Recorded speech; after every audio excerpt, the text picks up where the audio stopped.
Hey there, internet friends. Welcome to another episode of That Nerdy Site Show, a weekly podcast where the team members from That Nerdy Site get together to talk about our lives and all of the nerdy things we love about them. I'm your host, Trevor Starkey, and joining me this week, once again, we have Cameron Abbott back. How you doing, Cam? Hey, what's going on, nerds? Glad to be back. What is going on?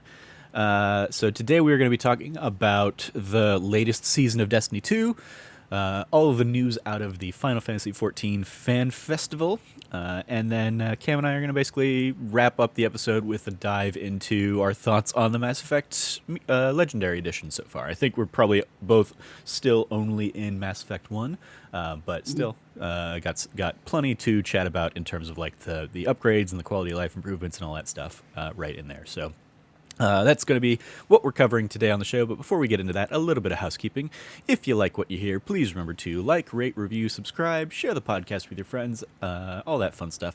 And if you're feeling extra generous, you could always support us on Patreon at patreon.com/thatnerdysite, just like all of our wonderful Patreon patrons do. So yeah, dive right in there, Cam. Hit me with kind of what's going on in the latest season of Destiny 2. Well, I mean, just from a story and lore wise, like Bungie has just been knocking it out of the park with the seasons.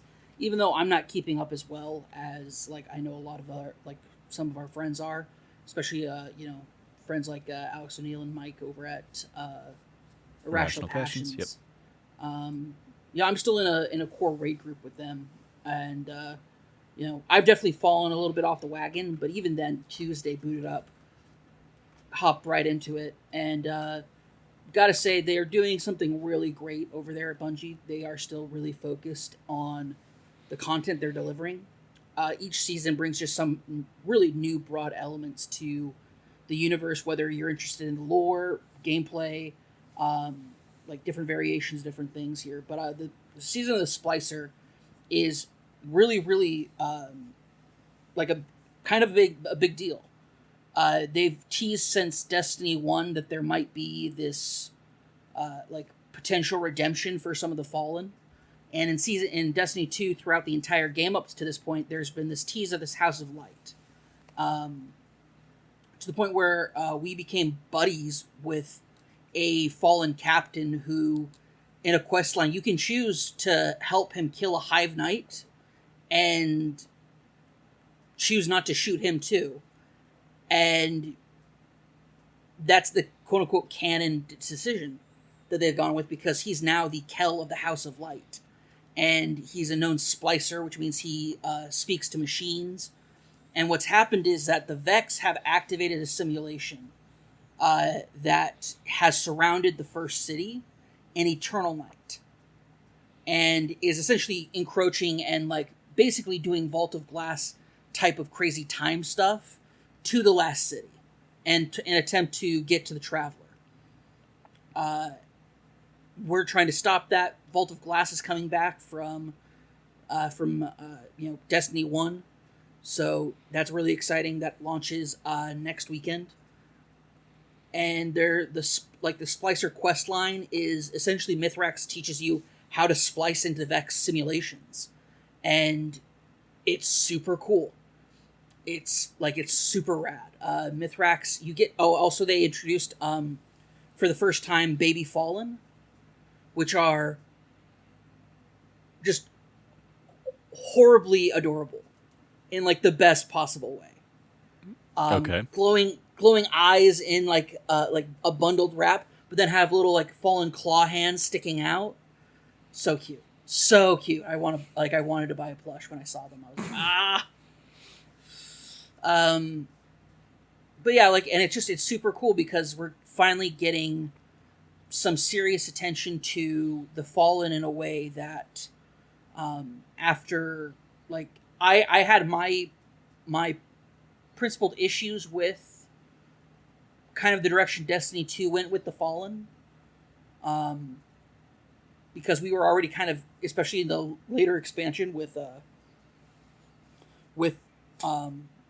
the dark expansion that you get with the darkness abilities and everything. Beyond Light, sorry. I was trying to remember what its name was. Some of the decisions with Beyond Light and the house that was built there, and kind of what happened with that. But getting the opportunity to like bring Mithrax into like. And here's the thing: you bring Mithrax into the last city. Him and the surviving members of the House of Light are now denizens of the city, and they're all, like they're living in a part of the city that if you played I'm trying to remember what the raid is called, but it's essentially where you go into a abandoned part of the last city that was abandoned because of the Red War, and the Black Armory. It's the Black Armory raid, which is one of the coolest raids actually, because you do like this Sparrow section where you have to it's a race against the raid itself. Really cool. And you basically, the end boss area is where they set up. And so you have just these tons of Fallen. And we also get a lot more introduction to a lot of the Fallen stuff.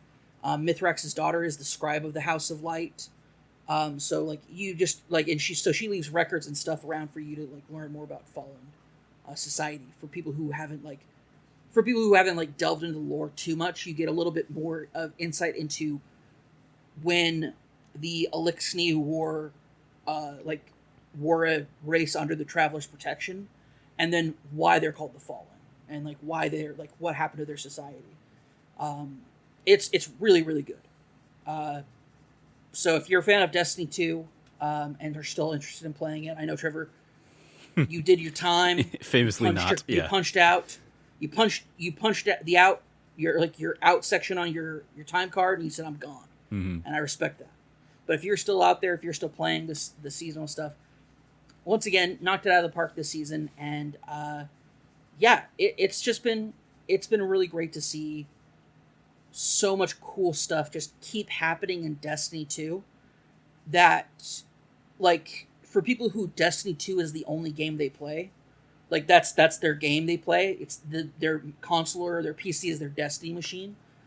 It's great to see that those people are getting rewarded with some of this content, this regular weekly content, on top of just people like me who drop in every other week or something, or every couple of weeks to just blow through a bunch of content and then peace out for a couple of weeks.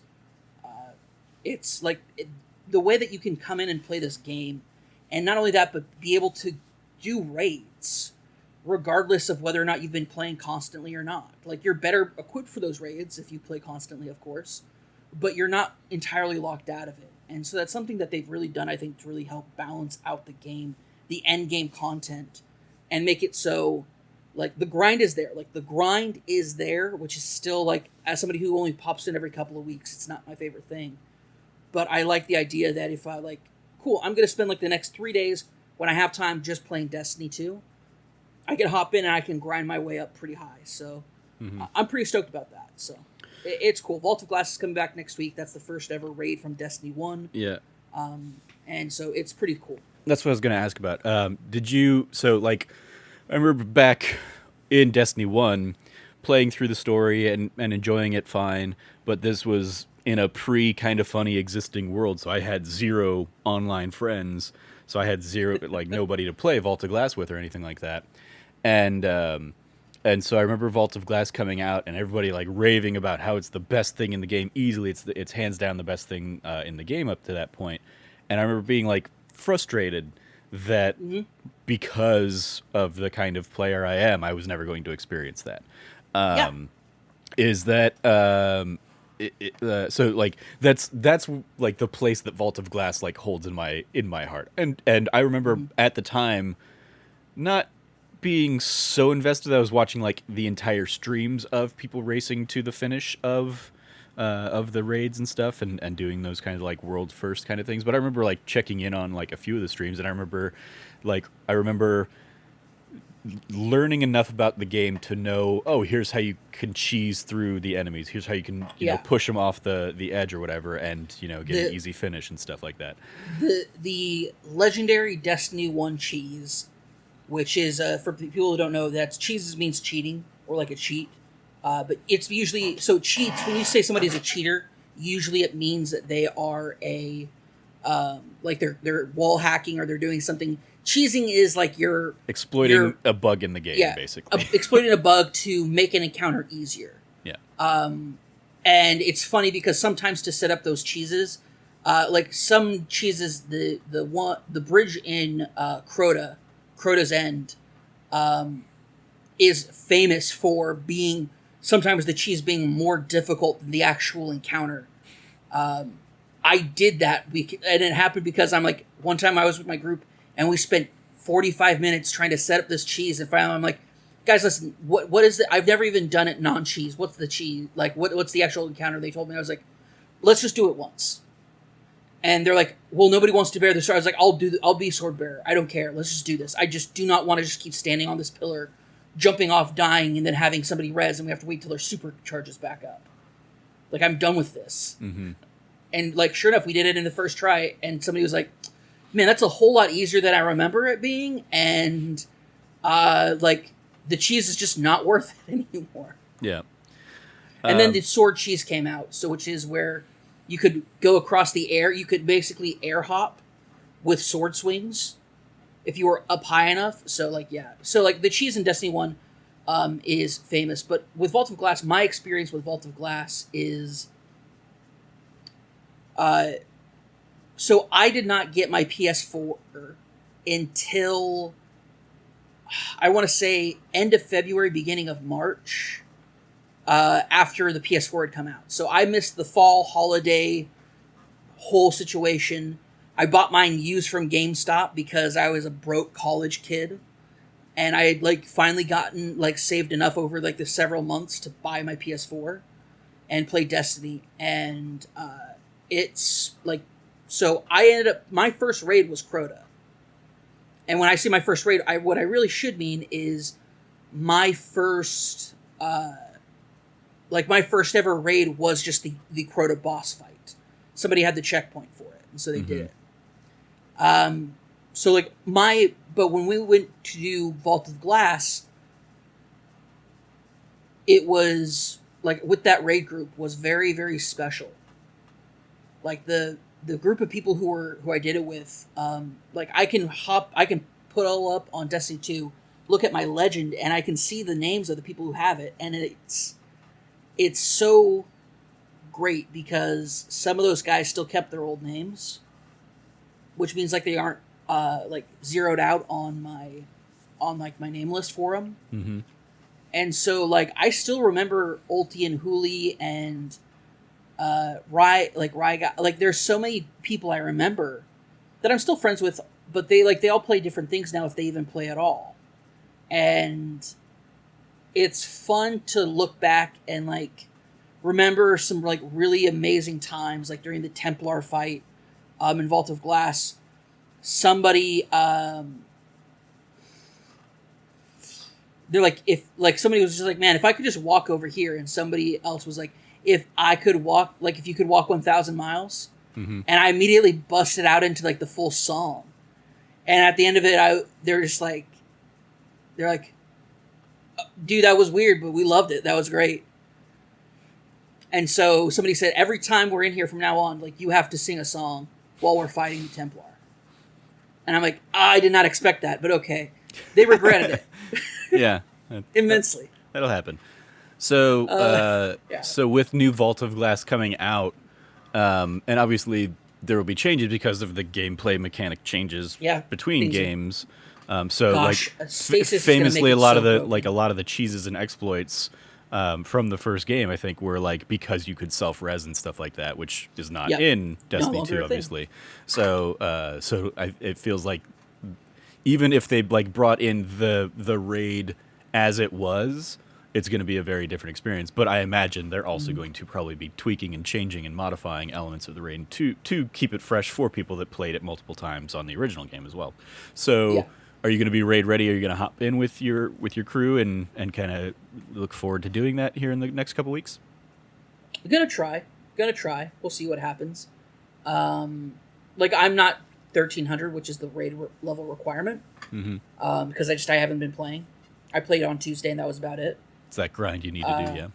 Yeah, it's the grind I need to do. So, when it comes to that, like, it depends, because, like, lots of cool stuff is coming out and has come out, Mhm. and it's like really drawn me away. And I also, now that I stream, so like I have less time now that I did before. Yeah. And I'm sure I could be like, I'm just gonna like pull an audible, just stream Destiny 2, but like that's just not gonna happen. I have things that I like doing more than that. We'll see what happens though. Like it is. Like I hope I can. I hope I can. If I can't, that'll kind of stink. But it's up to me at that point whether or not I do it or not. So if you don't, are you going to be one of those of like, well, because you want to keep the experience like fresh and clean in case you ever get around to it? Are you gonna like watch streams, or are you gonna not watch streams rather? Or are you gonna say, screw it, I want to see what Vault of Glass looks like in Destiny 2 and yeah, 100%. This is like, I've run the original Vault of Glass so many times. There's no way I can be like, I'm going in blind, guys. Mm-hmm. Like that it doesn't work that way unless they completely changed every facet of that raid. Like I know that raid like the back of my hand.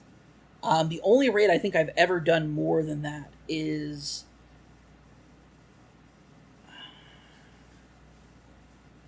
because Crota, people didn't like doing all of Crota at once. I only ever completed all of Crota at once like 2 or 3 times. Mm-hmm. And Oryx, I've probably ran the Dreadnought Oryx's raid the most out of any raid. Is Oryx the one where you have to shoot baskets at some point? No, that is Wrath of Machine. Okay. I remember that one being infamous on one of the IP streams. It was Alex whiffed the shot. Mm-hmm. Like the last shot and everybody wiped or something. Yeah, it was the last thing we needed to do to complete the raid. And he just whiffed it. Hard. Just hard beef. Just hard beefed it. And which like it's hard to bring up because it's a pain, like they were so drunk by that point. Yeah. It was their extra live stream. I was back in Phoenix or just back in Arizona. Yeah. Playing with them online. Yeah, it was I want to say that was the year before we all flew out there. So it would have been 2016, I guess. Mm-hmm. Yeah, I remember watching it or having it on in the background, and I remember like watching the basket stuff and being like, well, I don't know Destiny well enough to know the raids and all that stuff, so whatever. Cool, I hope they're having fun. I hope they're having a good time. I'm here to support them. And then I remember at some point just everybody being like, no! And like that drawing my attention back to the Twitch stream or whatever, and just being like, oh, oops. Wah, wah, wah, wah, wah. Like, here's the thing. Like, if he had made it, it would have been clutch. It would have been great because it was at the last second. Yeah. But and like we've all been there. We've all been there. We've all caused it. Those shots happen every day and just never end up on Sports Center, or as I actually would consume them, like on Twitch highlights and stuff like that. Yeah. So you only get the glory if you actually make the shot. But it's that's accurate. Yeah, it's that just depressing. Okay. So which one's the one then that you've probably done the most? Is it one of the Oryx, Destiny 2 ones? No, it's Destiny 1, Oryx. I ran the Dreadnought, like, weekly. I would run the Dreadnought even if I had already beaten it that week and gotten my gear for it. Mm-hmm. I just love that raid. It has, like, the jumping, between the jumping puzzles and the... Like, there's a section where Hive ships are being, like, passing through the Dreadnought as part of their interdimensional portal rift jumping. And you have to chart a path by leaping onto these ships and onto other ships, and they're at angles, and you have to go about it the right way. And there's a platforming element of the raid. The platforming element the platforming element of the raid was just perfect, just chef's kiss, perfect. Could not ask for a more perfect example of just platforming. I still think of it as like the best top tier platforming sense because it was just the best. Granted, it would give birth to the ideas for a lot of like over complex mechanics that you get in the Riven raid in Destiny 2, but I digress. Mm-hmm. It's just Vault of Glass to me is we're a much higher light level. We really only need to worry about raid mechanics. We don't need to worry about don't need to worry about what weapons you're using. Don't need to worry about anything like that. Like who has what supers on? Okay, this is our strategy. Let's go. It was just something that we did for fun because people liked doing Vault of Glass. Granted, the joke was everybody, like when you started the platforming for Vault of Glass, the joke was always, okay, you guys remember, flawless run. Because inevitably somebody screwed up the platforming because of the disappearing pillars and whatnot, and just would fall to their death. And they'd be like, oh, come on, man, this was going to be our flawless run. Yeah. Never going to get that platinum. Oh, this is the run is still burned in my brain from all of the callous attempts and stuff. Oh, yeah, that was... I even in one of our upcoming Cuphead Let's Plays, me and Logan sat down and basically tried playing through the first island of Cuphead. It does not go well, spoiler. But well, yeah, because you guys are using share play, right? Exactly. Yeah, there was definitely Logan definitely was suffering from some input lag and stuff.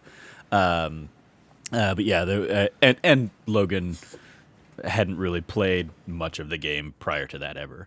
But yeah, there were definitely a few times where I was like, okay, we almost got it that last time, so this is the run. And then like I could hear in the back of my head being like, no, you've just cursed it.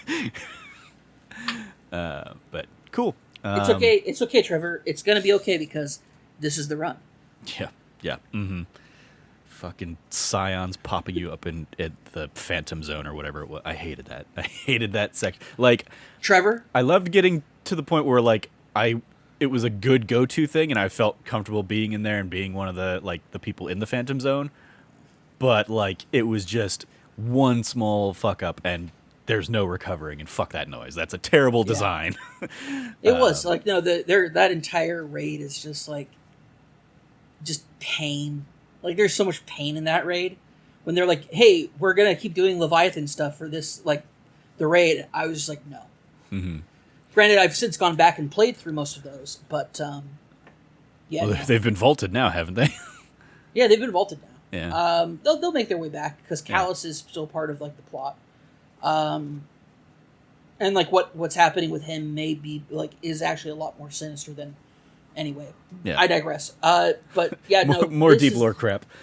More deep lore crap. No, like when it comes to that, like Trevor, I still can't go into like I can't go to the Shadow Realm, Phantom Zone, whatever you want to call it. I can't. I was playing with Teddy Chinaris and his group of buddies when they were like playing through all of them before one of the expansion launches for the new raid. And like, cool. So they're like, all right. So me, so and so, and Cameron are going to the Shadow Realm, and I'm like, no. and they're like, what do you mean no? I was like, no, I'm not going in. They're like, what? Like, so you want to say? I was like, listen, I'm not joking around. I will not go in there. And they're like, oh, this is funny. I was like, no, it's not a joke, man. I don't go in there. Into the last phase, when you're forced in there, I don't go in. Period. Like, do not send me in. Oh, but they've patched it. I was like, don't give me hope that it'll be okay. It's never okay in there. I'll never forget. It's like 4:00 in the morning, and I'm just like, I can't hit my shots. And our friend Mina was just like, Cameron, would you just shut up and kill your ads? Hope Mina's doing well. She is. She's doing very well. Anyway. So let's. But yeah, Let's go ahead. I was gonna say, that's good, Destiny. I look forward to, if you do hop into Vault of Glass, I look forward to hearing kind of your thoughts on that and basically how it compares to the original version. But if you don't get around to it, no big deal. We have plenty of other lore-related things that can be discussed in coming months, like Final Fantasy XIV.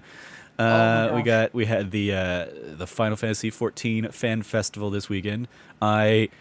Despite really there being any reason for it, I've picked up the collector's box. I've ordered that online. So I thought you did it for the wind up in game item for Porb and Palm. I mean, I would need to buy I would need to pre-order the game to to get the digital stuff, because the collector's box does not have any of the digital stuff. That's right. Yeah. As was made like abundantly Very clear in there. Yeah. In there, like, here's the 4 different like editions you can buy of the game.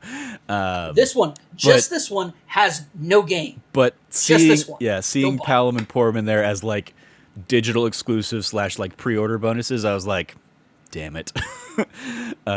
So we'll see if I end up attempting to get back into Final Fantasy XIV. But I actually will throw it to you for the dominant portion of this. There Sure. was one when they were doing the keynote and they were talking about like, here's the upcoming sessions and stuff, and one of them was like they were basically like, for all of the lore fans, I was like, oh god, Cam is going to just be going nuts tonight. So yeah, tell us about all the cool, exciting news that came out of the Final Fantasy XIV Fan Festival. Basically, all the latest updates leading into Endwalker. Yeah. So it's the end of the world. It's the end of the world as we know it, and I feel fine. So Final Fantasy XIV Shadowbringers is coming to an end. Shadowbringers has been a phenomenal expansion. Some of the best like Final Fantasy storytelling of all time has been done in it, and it's finally coming to a close. And we are coming up to Endwalker is the fourth expansion. Heavensward, Stormbringer, Shadowbringers, and so it's Heavensward, Stormblood, Shadowbringers, and now it's Endwalker. Yeah. I get confused because I'm thinking it's patch 6.0, but 2.0 was Realm Reborn. Yeah. Which, for all intents and purposes, was an expansion that just completely reset the game, which is well documented in Danny O'Dwyer's documentary about the game. Yeah.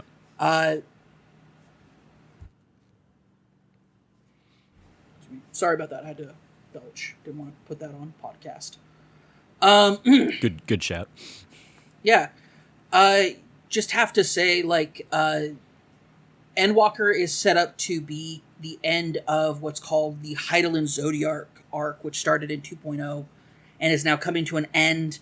Some massive things happened in Shadowbringers that basically has not put an end to the Ascian threat, but has moved it to its final phase. And what's great about that is that it's now pushing things into it's moved things towards a conclusion for a lot of story elements.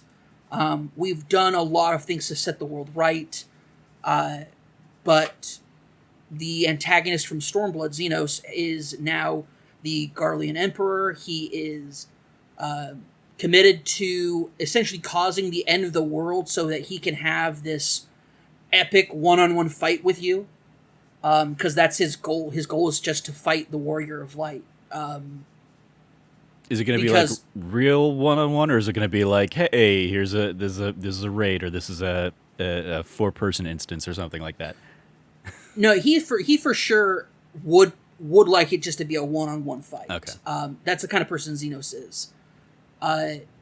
When you fight him at the end of Stormblood's main campaign, it's during a big battle, like a big pitched battle going on, but like his goal is to fight you one-on-one. That's all he wants. Okay. And just trying to figure out if I do hop back into this game, is the final mission going to be one that I dread or one that I would be excited for playing single player?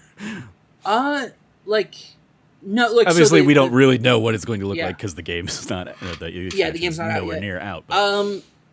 But essentially, the idea is this is the final conclusion. We're going to the end. There's a lot of revelations, about the nature of Hydaelyn and Zodiac, and their statuses as gods and whatnot in regards to just a lot of stuff that happened story wise, and answered all the questions about the Ascians. And now we're at a point now where the final battle is coming, and the world is about to be just fucked. Mm-hmm. All the signs are going to come together and try and save the day. I mean, the Scions are all together right now, but like it's gonna take more than that. It's like this is a calamity unlike any other. I love in the fact, like even like I don't know half of what you're talking about, so anybody that doesn't know the game at all like is just completely lost in this segment, and I apologize to those people. No, it's okay. So a calamity is a event that marks the beginning and end of what's called an era in the world. So Oh yeah, I mean, like I was gonna say we could probably just drive a little away from the lore and more into like what's the news out of the news fan coming fest. out of it is, I mean, so just like that trailer, the full trailer is so fucking cool. Mm-hmm. It's so cool. It's somehow cooler than the first one was, the short trailer that they gave us a couple months ago. Yeah. It's rad. It's so rad. So moving on to like some more announcements. The game's coming out November 23rd specifically. Yep. Early access November 19th. Yep. Mm-hmm. You have, your basic pre-order kind of stuff, like some goodies, and whatnot that was announced. But really the big thing that people have been waiting for. So this expansion, we were told we were getting 2 new classes, a support class for sure, and then a DPS class. Because our last DPS class was a ranged DPS class, a ranged melee DPS class, we knew that this one was most likely going to be a melee physical DPS class, which is kind of redundant, but makes sense when you look at like how their class structure works. The colloquial term in the game is called maiming, because that's the kind of armor they wear. It's a maiming type DPS. So a lot of people were questioning because, Yoshi P, who is the producer and director, oftentimes will give kind of hints.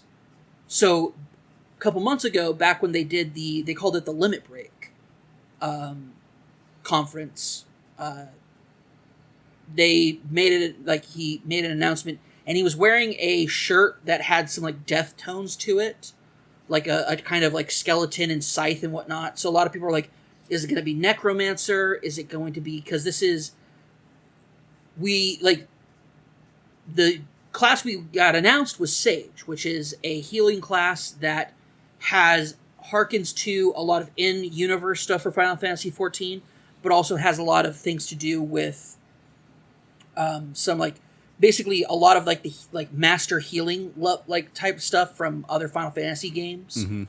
I believe Tella's title is Sage. I was going to say Tella is the most famous Final Fantasy sage I can think of, and he basically was like a master of all forms of magic. He had like the healing and the white and black magic.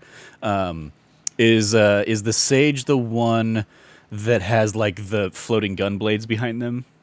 Yes. Okay. Cool. The funnels. Yes. They're not called funnels. Funnels is what they're called in Gundam.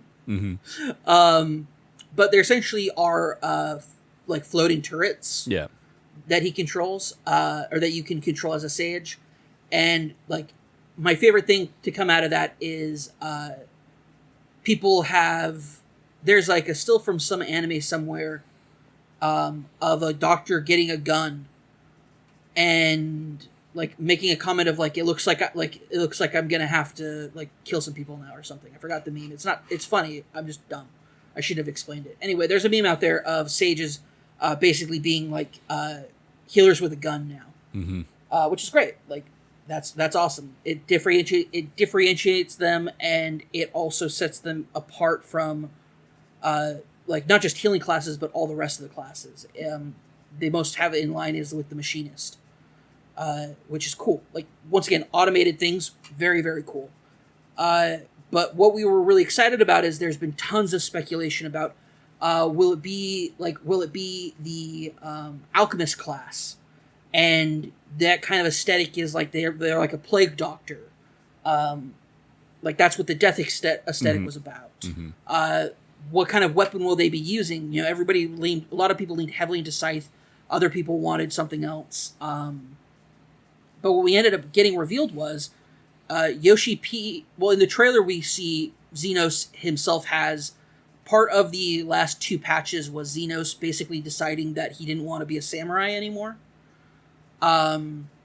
it's interesting. So he's Garlean, which does not have a samurai class, but he subjugated the Kugane region, which not Kugane itself, but like the areas in the east where he encountered samurai and was so Diving down impressed the by, lore hole.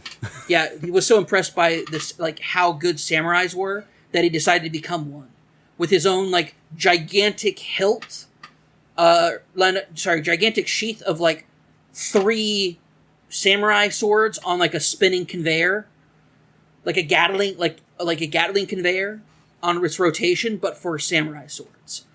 And they were each like cool legendary samurai swords that could do like they were part of his boss fight. It's really rad. But he essentially has forgone that for something new, something different. And in the last patch, they teased it super hard that it was something really like impressive, and then they hid it behind a pillar when he chose it, and it's like, god damn it. But we finally get revealed in the trailer that it's a scythe, and not only that, it's a big old scary scythe. Mm-hmm. And he has gone from I want to fight people with my samurai swords to like full on like dramatic. I have become death. Like I'd be like full on drama nerd. Here's the thing. Xenos is what happens when like a jock becomes a theater kid. Okay. Like very athletic, but like full on in on like the speeches and the drama and like the whole aesthetic about it. I love it. I eat it up. I think it's great. Some people think he's worn out his welcome as a villain, but that's fine. But anyway, so he's now got that scythe, and so Yoshi P, as is tradition, when it is FanFest time and it is time to reveal a new job class, Yoshi P comes out on stage in the cosplay for said job class. Mm-hmm. And he came out looking like a Bloodborne character. I was going to say, like, he looks like an old hunter from Bloodborne. Yeah. And basically revealed to us that the new class is Reaper.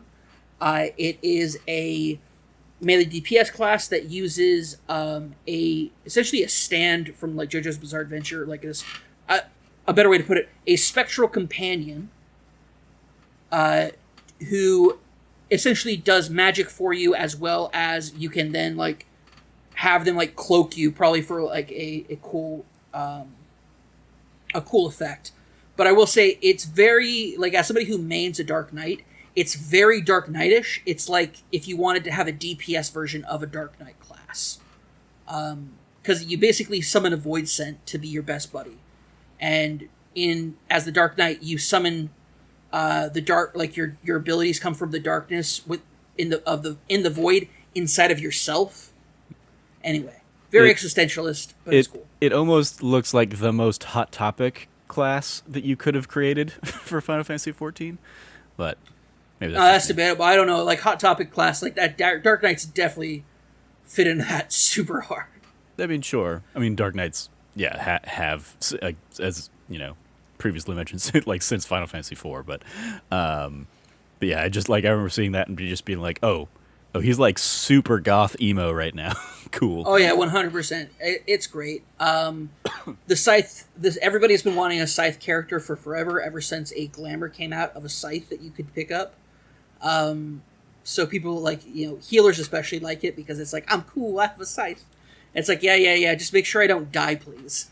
Like as a tank, I really appreciate it when my healers pay attention. I really hate it when I have healers that aren't paying attention because I die. Or rather, I actually have to spend my cooldowns to keep myself alive instead of them doing their job. Which is rare. I will say it's very rare. Most healers are fantastic. I always give you guys the kudos at the end of the instance. Thanks. Oh yeah, I remember doing that a couple times. Kudos for heals. Commendations, yeah. Like, oh, for sure. If you're a tank, you give your commendations to the healer. Period. Yeah. Or if you're in a higher end level and you were the main tank and you got knocked off because of some bullshit that Titan did, and the off tank took over a main tank like duties while you were dead, and then kept those duties for the rest of the encounter after you had discussed and said, "Oh, I'll be the main tank," and then you get wiped that way. Like, you give the kudos to the other tank at that point. Like, you owe it to them. They stepped up. Yeah. Not from personal experience at all. That example. Oh yeah, no, not at all. Not like it didn't happen just last week. Yeah, no, it happens. So let's back to FanFest. Reaper's the new FanFest. class. So That's Reaper's new class. It's super cool. One of it's the big highlights. Sure. super cool. Then we moved into them getting into like some real nitty gritty stuff about like environments, where we're going. For anybody who doesn't know, we're going to the moon. Yeah, there's the moon.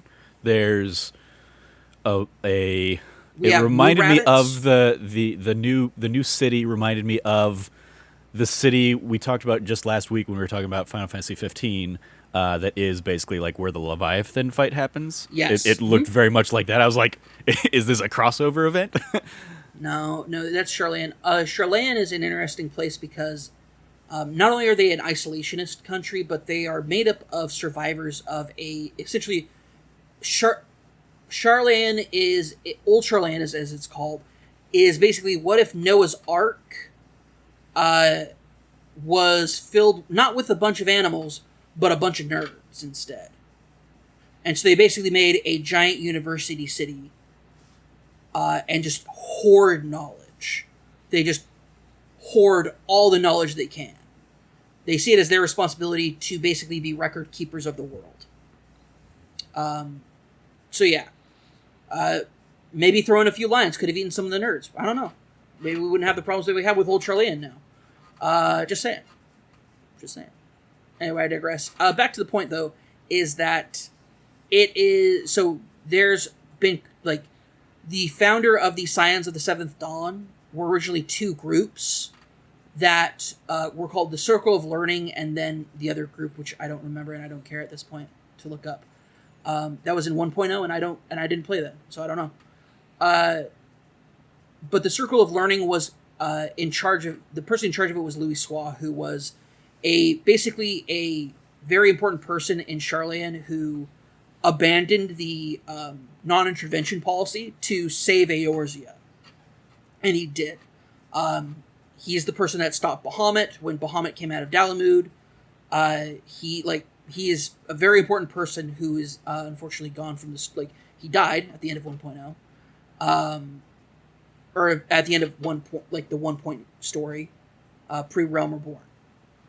So you have so he's gone, but essentially it's very heavily hinted that the person in the trailer in Old Charlan is Louis Soir's son and the father of Alphanode and Alice, who are your Charlan friends and companions, who followed their grandfather's example, came to Eorzea, and decided to become adventurers in it, and are two of the most beloved characters in the series. Mm-hmm.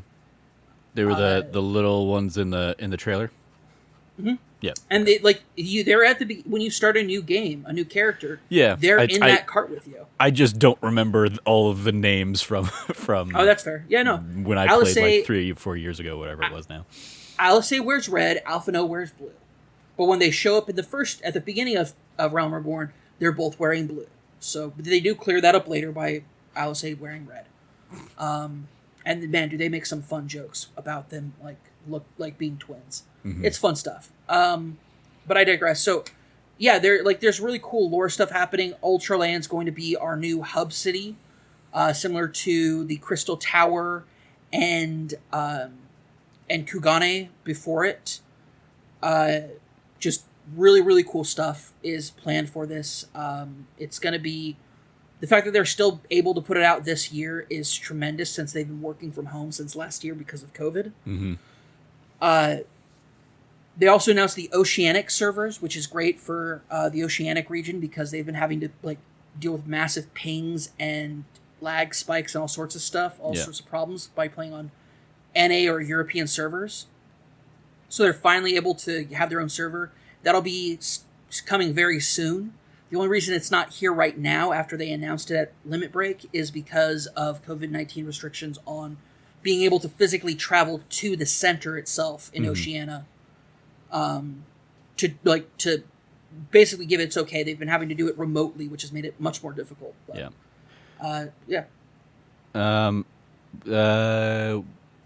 was there... I saw you excitedly tweeting out at some point about server migration or something? Is there? Can So- you? Will you? Or was that like a mistaken? Like you thought you were going to be able to, move your No, so- character from server to server, or what? So right now, there are things called data centers, which are essentially where all the servers are stored.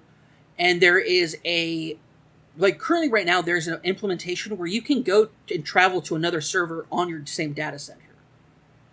And so I was, I'm on Primal right now. And if I wanted to go visit somebody on another server on Primal, I could just select to do that. And you're able to do it, no problem. But the problem was always data center interaction, which was always impossible. You'd have to migrate your character from a different data center to the data center where you wanted to play on. And that cost like $18, I think. Like somewhere around $18 to $20. Yeah, okay. So that was the thing that you had to do at the time. But what they've announced is that they are currently working on implementing a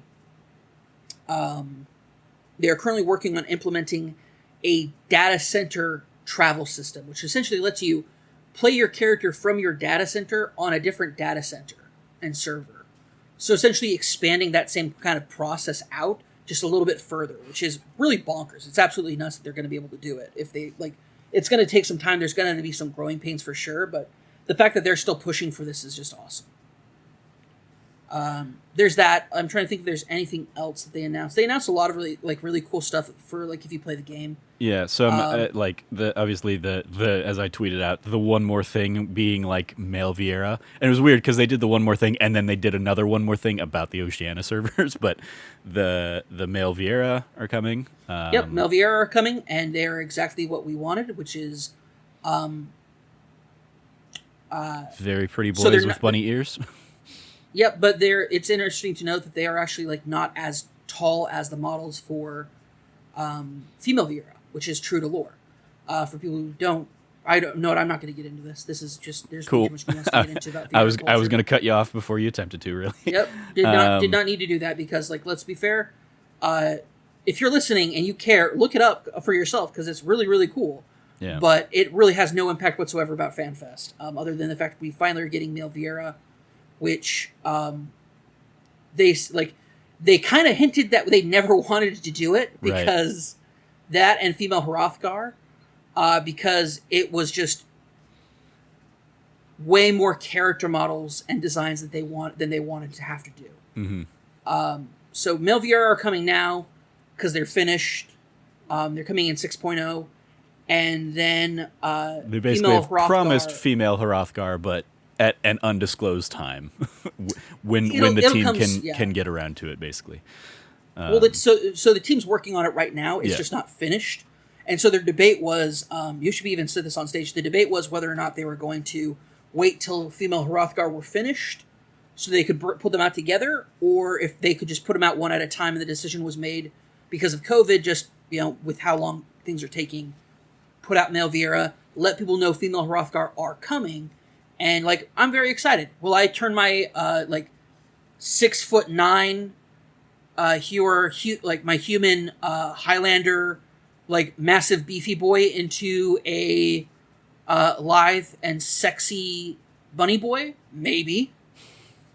But that's between me and my god. Thank you very much, my god Yoshi P. Is that a thing you can do? Can you just change the?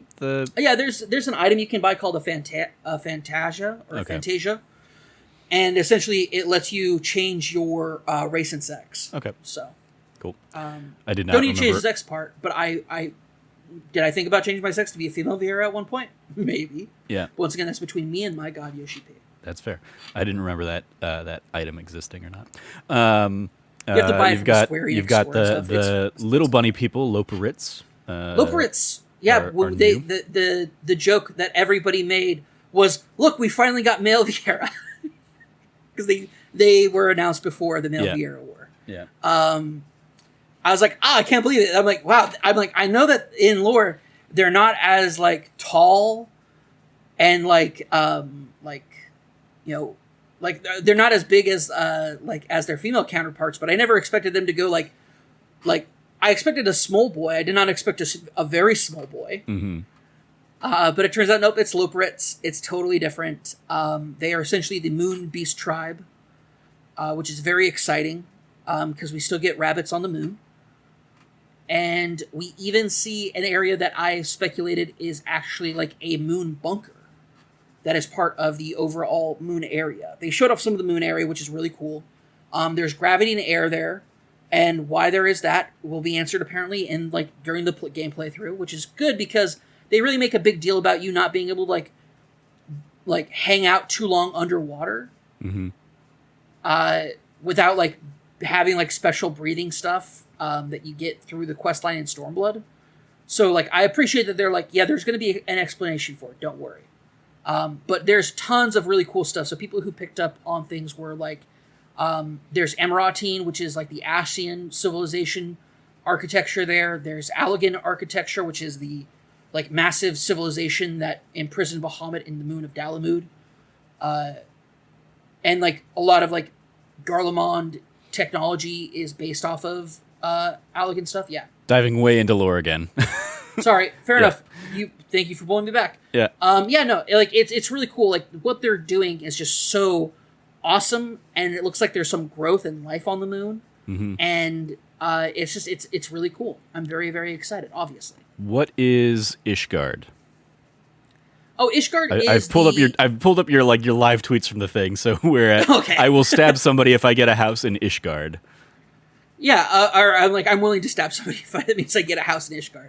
Housing in Final Fantasy XIV is notoriously problematic for a multitude of reasons I don't have time to get into here. Just know that it's almost impossible to get a house plot anywhere.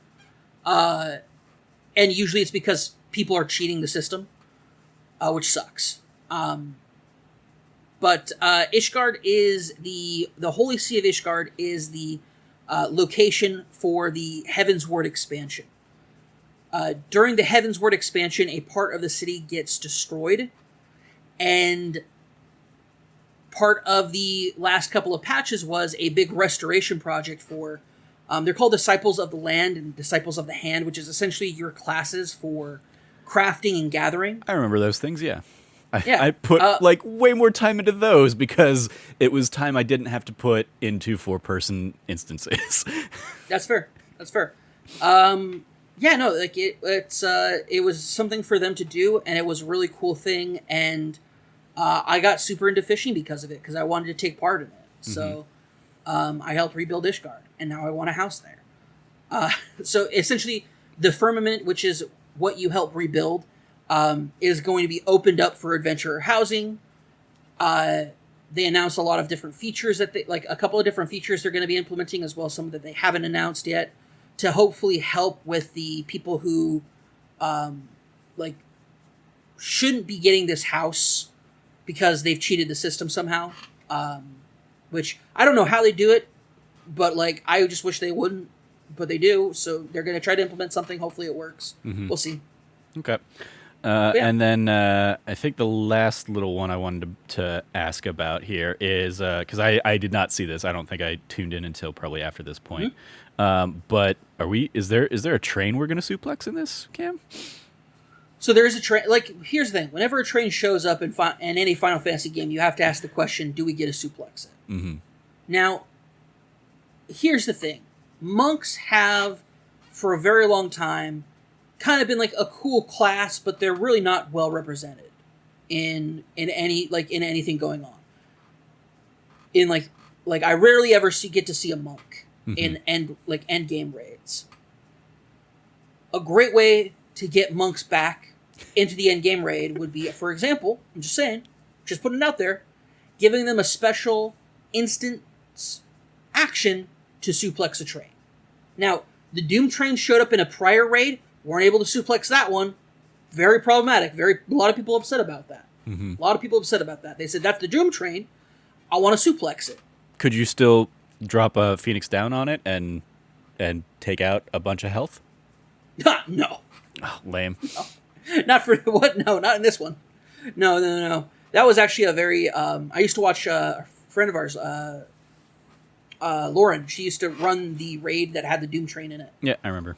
With her group all the time, and every time I'd be like, I want to suplex that train. No, I think there's a train section, so I want to suplex it. There's nothing wrong with that. In fact, there's everything right with that.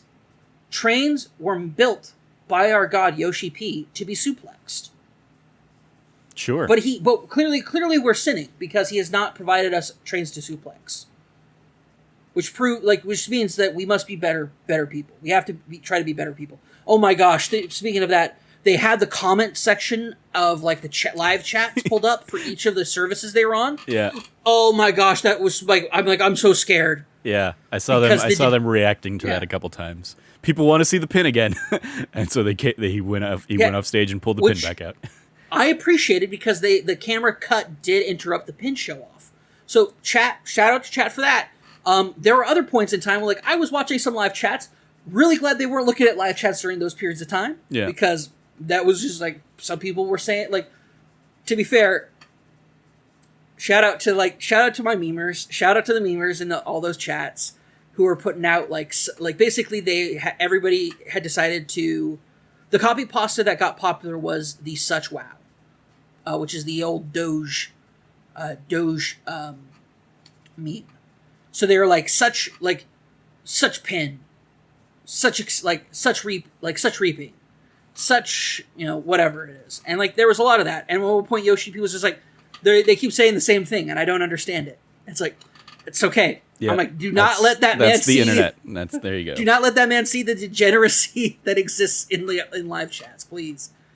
Don't he'll take stuff away from us for being so bad. Don't do it, guys. I haven't gone back and rewatched the Danny O'Dwyer no clip thing, but the guy who's his interpreter, who's Yoshi P's interpreter out there, he's in that, right? He's the guy that's that's the English speaking one featured in there. That's what I thought.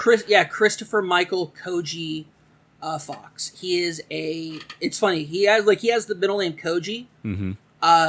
But he only has it because his dad had a stint in Okinawa when he was in the military, mm-hmm. and so he always had this middle name. And he's but I also like a lot of Japanese stuff, so he moved there. The documentary goes. It worked out nice for him. Yeah.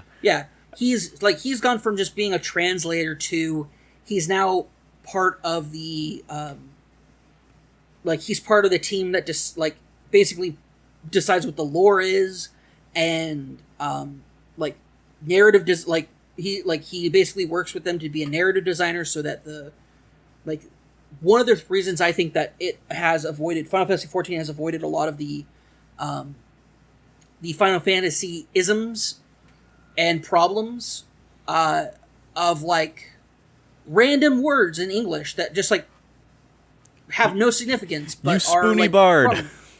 You spoony bard, exactly. Stuff like that.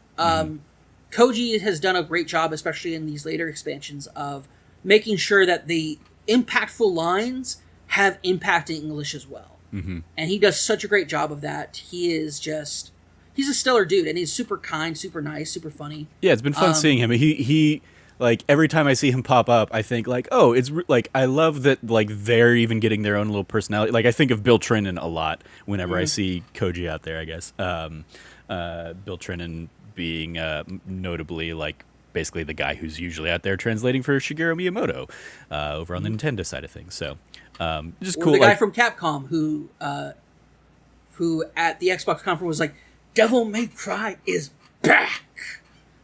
Yes. Don't forget that guy. Yeah, so it's cool seeing him because I remember seing him pop up in the last Final Fantasy XIV thing. I was I think that's the guy from Danny's doc. So it's really cool that he's kind of out there as a face of Final Fantasy XIV as well. Yeah, he's actually people may not know this. He's actually one of the lead vocalists in the Primals, which is the in studio house band that does rock and metal remixes of the Final Fantasy XIV soundtrack. Mm-hmm. That can probably wrap up this section. You watched kind of their concert last night, right? Yep, I was up at. I was in bed watching. Mm-hmm. But man, I would have killed to have been there for it. Somebody tweeted out there I would have killed to do it there. I was dude, I would have moshed so hard at it. It would have just been such a great time. And it's great that they still decided to do the fan fest and not just They could have done a direct style thing, but they still wanted to give you the feeling that They even made jokes about stuff that they traditionally do, like it's FanFest. Okay, so the president of the company is going to come out and he's going to give us the announced date, right? No, I'll just do it for him. Like making a joke like that is just great. Like a lot of really wonderful things like that. So it was great. Just like it gave me a sense of normalcy that when the Primals were playing, at one point the lights came on in the place, and you saw some staff members out there like cheering them on. And then you realize how empty that place is, and you're like, man, like it would have been so cool just to see a place freak out for them when they started playing things like, To the Edge, or like any of the really awesome themes. But yeah, that just reminds me. Theoretically, the rescheduled Final Fantasy VII remake concert, it's basically like the latest Distant Worlds thing, is theoretically still scheduled for, like they rescheduled it for September, so I need to look into getting tickets for that now that I'm all vaccinated up and can go do things again. So how's yeah, man. Yeah, no, it's love it's some just live great. Final Fantasy music. Oh, for sure. But yeah, like that's pretty much it. Like, there's a lot more stuff that happened at FanFest that is like important or cool if you're a Final Fantasy 14 player. But this isn't a fan of, like, despite my efforts, this is not a Final Fantasy 14 podcast. I tweeted out basically like every time I see stuff, I wish I could get back into that game, and I think it's like because it's been a couple expansions now, so I might be open to giving it a second shot. Maybe that's you want that ASM pin that I'm getting in the collector's box. Maybe that'll be the trade. Like help carry me through. I'll carry you. And maybe we can turn that into one of your streams even of like let's get Trevor through Final Fantasy XIV. 1000%. You don't even need to bribe me. I'd be happy to do that with you. We can make that a thing. So yeah, maybe I'll hop back in for either in the lead up to Endwalker and then with the Endwalker stuff. We'll see. Yeah, I'm on Primal with like the majority of the people that we know, which is the data center. So like it's I don't even remember where my old character is, so I'll probably just roll a new one at this point. Or I don't know if I even have like the login information to get back into that old character. Yeah, you might have to start again, but no, it'll be fun for sure. 100% I'm in. Cool. Just because also it's so I follow a Kotaku writer who's going through Final Fantasy XIV for her first time. She's written a bunch of articles about it. I'm trying to remember how the spelling in her last name goes, but she's Ash on Twitter. She's just a super rad person. Let me see if I can pull. I want to give her a proper shout out here right now. So Ash Parrish, she's a staff writer over at Kotaku. She we vibe, we the Venn diagram of the things we're interested in heavily overlap. Like, she is just an awesome person. And her playing through Final Fantasy XIV for the first time and seeing that, I'm like when you said maybe go 100% I'm in. Just for you to experience what to me is, and like I've said before, it's unfair to call Final Fantasy XIV the best Final Fantasy because it has the ability to tell not just a single story, but many stories, and a broader overarching story that is larger than any other Final Fantasy game. Yeah. And also like the things I loved were when it would pull in references to so many other Final Fantasy games and franchises. We've talked before. I think in my like Paladin quest line, there was basically like a scene ripped straight out of Final Fantasy VII, where it's like the Barrett dying scene and dying like basically falling to his death. Like that scene verbatim with with the same dialogue and stuff in there. I was just like, I love this. I love this. That they're they're just leaning all in on that and knowing it's a nod and a wink to fans of the series and stuff. I love that, and so I love the attention and care they put into that game. And it just it really is. It comes down to like when I hop into a 4-person instance, and especially because I was playing as a tank, so maybe I'll switch up class this time around. Like as the tank, it felt like people were relying on me to know what needed to be done, and I didn't. Yep. Like even if I had a guide of like that instance and here's the step by step, I was having to like juggle looking at that guide and playing through, and just like if I miss one step, I'm like, I don't know what I'm supposed to be doing now. Crap. So I always felt like that was just I would feel terrible and feel bad, and I was like, all right, these people wanted to hop in and do this, and then and they are not being able to because I'm holding them back. Did they ever like verbally chastise you or talk to you No, about it? Or? no, that was like that. I mean, which is them being like that's that thing. Until you're at endgame, people are usually really, really patient and really, really nice. Yeah, like they. But you're the kind of person who you're being a burden to people and you don't want to be a burden. Yeah, it was like the most I saw in the one in particular that kind of like was the breaking point for me was, like they were putting in chat like what I needed to do, but I didn't understand what they were describing or something like that. They were using super in lingo. Not even super in lingo. It was just like I didn't know the thing well enough to know. They were saying like you need to go back here or something like that. And I was like, I don't know what that means or whatever. So it was. It was like that's what I think of. But if it is the kind of thing like you and me hopping in.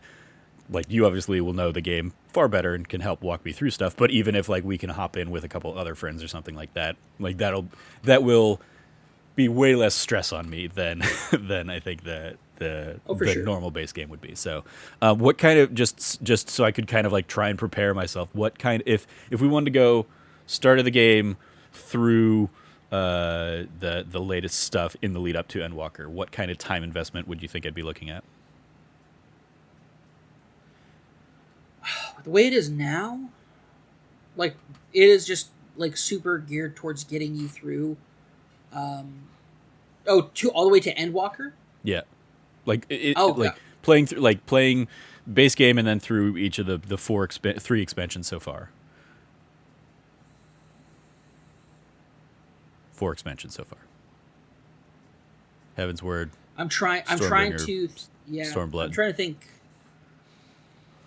trying to think here, because I'm also, you have to understand, I have hundreds of hours in this game doing things that have nothing to do with actually getting through quest lines. Yeah. Like the amount of time I've spent in Final Fantasy XIV just fucking around is tremendous. Considering the fact like I could go outside and live my life, but I prefer to be in Eorzea. Yeah. I'm trying to think here. Base game. The leveling. I mean, like I feel like I put in, and I didn't get anywhere near the end of the original story, but I feel like I put in 50 hours. But again, a lot of that was like the doing some of like the farming and the carpentry and some of those other class stuff, and just like getting those up to, ridiculous levels for what I was at elsewhere. Let's see here. So, I could probably just Google or go to howlongtobeat.com, but yeah. Geez, just with the free, like, the thing about it is, like, you have, like, the free trial and stuff that they're like, we'll give you a month. And it never takes anybody, like, a month. Yeah. Here we go. A good, if you, like, a good, like, 60 hours per expansion. Okay. That's definitely a lot of time, but certainly, especially since I think this will ultimately be a pretty light year because everybody is suffering from the COVID delays of last year. Like it might be a good, like, I don't know. After Ratchet and Clank comes out next month, I don't know the next big thing I'm interested in that's going to be, so it might be like hey, that's something I can dive into until maybe Horizon Forbidden West comes out, if that still makes 2021. So cool. Yeah. Then some people are saying if you like make like streamline stuff, it's probably like somewhere around 140 hours. So cool. Well, we'll consider that and maybe have some fun with that.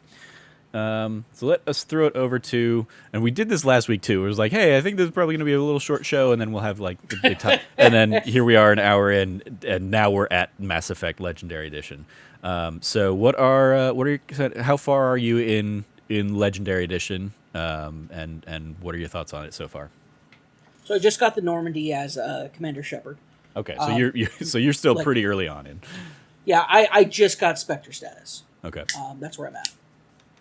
Cool. I've probably put in, I think, 20 hours so far, 20 plus hours of the original Mass Effect. So at this point, I have, I think we can keep this like spoiler free ish for anybody that's coming into the series the first time. But I've done, I've gotten like of the first little branch of like, hey, here are 3 things you can do. I've gotten Liara and I did Pharos. So I still need to go to, what's the other one? Novaria? Novaria, yeah. Still need to do Novaria, and then like Vermeer has opened up. I could go to Vermeer if I want. Yeah. And I've done, as I mentioned to you, we've both done Pinnacle of the Sky, which is the DLC that you can do pretty much any time. And I'm actually sorry. I'm on my way to getting Liara right now. That's probably a better way of going where I'm at. And then I've done like most, if not all, of like the side questy things that I can do. Like I've basically gone into every, like I do this every time before I go to like Pharos or Novaria. I always go get Liara first, so I've got my full squad of people. And then before I do Pharos and Novaria, I just go into every other like star system and just clean up, do all the surveys, land on all the planets, do all the side things there. So I'm doing the. One of the new features of this one is like you can do the original leveling of like up to 60, or they've like streamlined it and you can basically do the legendary edition, which is a 30 level game, which matches it with brings it more in line with the second and third games in the series. And so I think I'm like level 24, 25 there. So like I'm like super OP as I go into Novaria, and then eventually and so all that stuff. So I'm really enjoying it. I'm level 12. Yeah, and I haven't even gone to like another planet yet. So yeah. I mean, there's just so much stuff you can do on the Citadel even before you before you get Spectre status and leave. So, yeah. You know, I had almost filled out. Real quick thing here. I really want to get into real quick here is who is your Commander Shepard, Trevor? Oh, I ended up doing, I think a Spacer. Mal Shep or Fem Shep? Oh, Male Shep. War Hero. I'm doing Paragon run for this one. I'm gonna do a separate Fem Shep Renegade run as well through the whole series. Nice. So yeah, Male Shep, Paragon, Skillian Blitz Hero, War Hero. What origin did you pick? I think Spacer. Colonist? Parents were in the military and he followed suit. Okay, yeah. So I think it's Spacer. Yeah, Spacer. Yeah. Because like that's a cool one though, because in later games you get like emails from your mom. Nice. I think in the past I've played as like, Earthborn and he was like, alone on the streets or whatever and didn't have parents or whatever. So yeah, like it's fun. Like. No, it's the only origin that has parents. People, that's the fun thing. Yeah, it's fun seeing people pop in. Like I put up a Let's Play of my first couple hours this weekend, basically as a bonus that Nerdy Site plays, doing basically all the Eden Prime stuff. And I love just even in that, like where you get, those moments of backstory that are like, hey, because you picked this is the conversation you're having with these people. So it's just one of my favorite little things. How about you? Who are you playing as? Male Shep, Earthborn, Ruthless. Ruthless? Yeah. Are you doing Paragon or Renegade? I am focused. So Mass Effect 1's an interesting game where like it doesn't force you to like. It's not as closed off as 2 and 3 are with Paragon and Renegade. Mm-hmm. Except for maybe like the one big decision late in the game. You're best off if you've done like all one or the other, but it's not the be all end all. The biggest thing that I found though is like, so I am like, as far as in this case, I have gone, like, I do make Renegade quote unquote choices. Mm-hmm. But the great thing is like Intimidate is a separate thing from your Renegade score. Yeah. Yeah. And so I can charge up my Renegade score, no problem.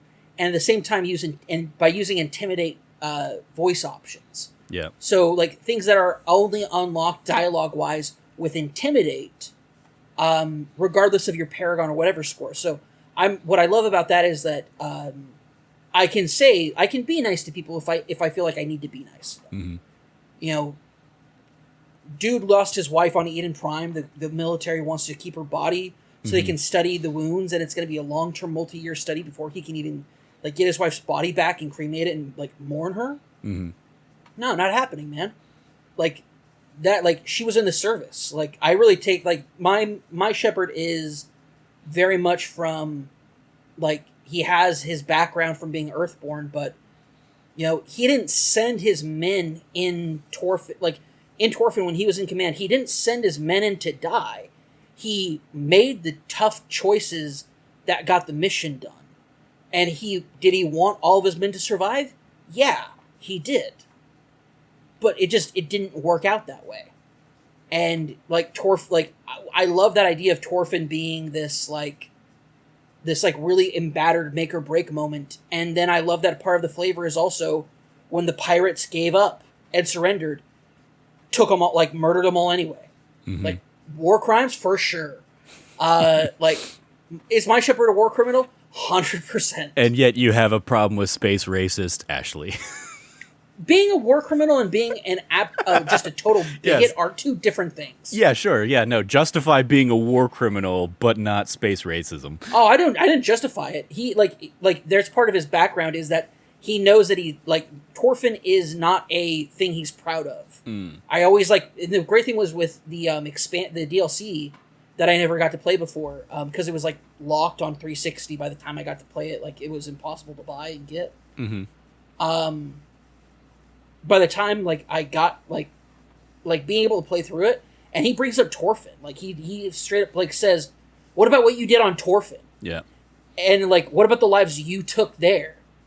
And it goes, and one of the options is like, yeah, what about I did yes, I did what I did, and it was like didn't want to have to I didn't want it to play out that way. Yeah, but like it is the way that it happened. Like I like that aspect of it because the Shepherd journey I like to play through is one where he is extremely harsh and hard in Mass Effect 1, and slowly over time his interaction with his crew softens him. Yeah. To the point where in Mass Effect 3 I was making a lot more Paragon decisions than Renegade. Mm-hmm. But I still made the Renegade ones where they counted.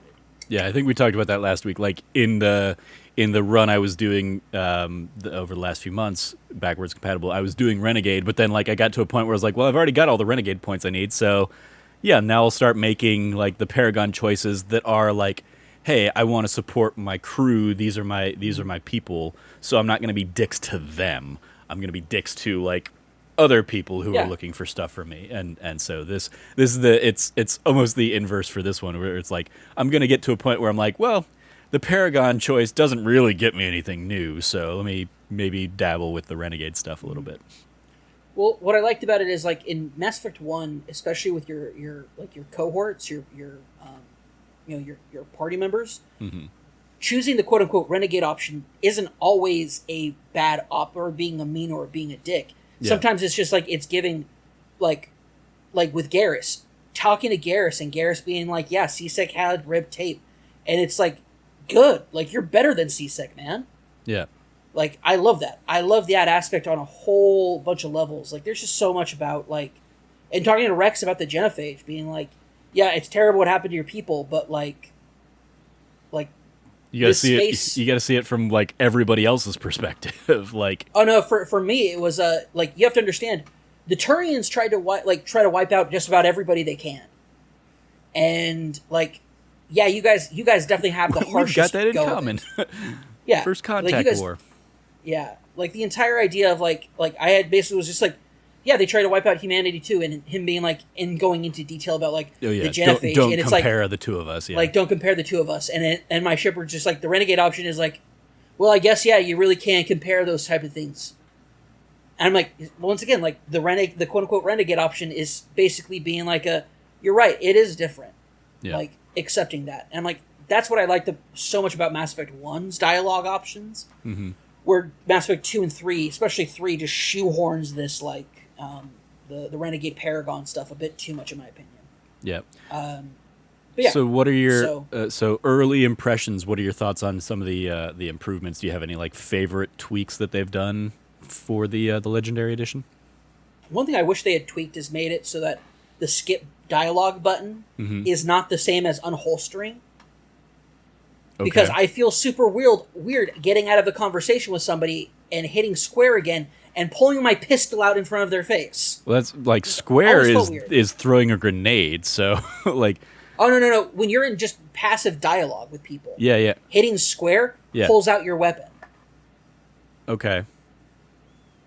I think it's because square is like an throwing a grenade, so it is like entering you into combat. I guess is what it is. I know. I just wish that wasn't the same as the skip dialogue button. Yeah. Okay. There's a lot of control stuff that I wish they had changed. Yeah, like the one I saw somebody tweet out.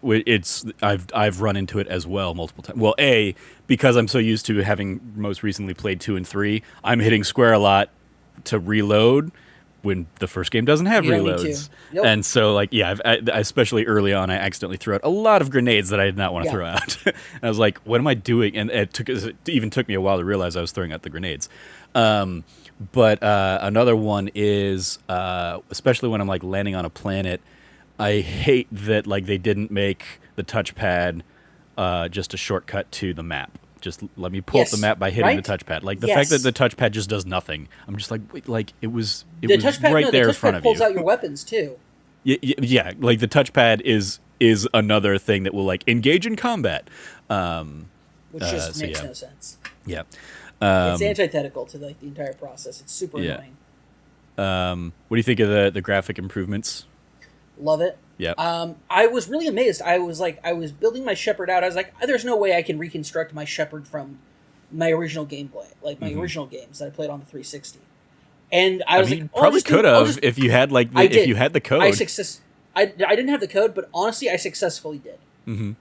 Because he looks almost identical to like the improvements that you get in 2 and 3 version of him.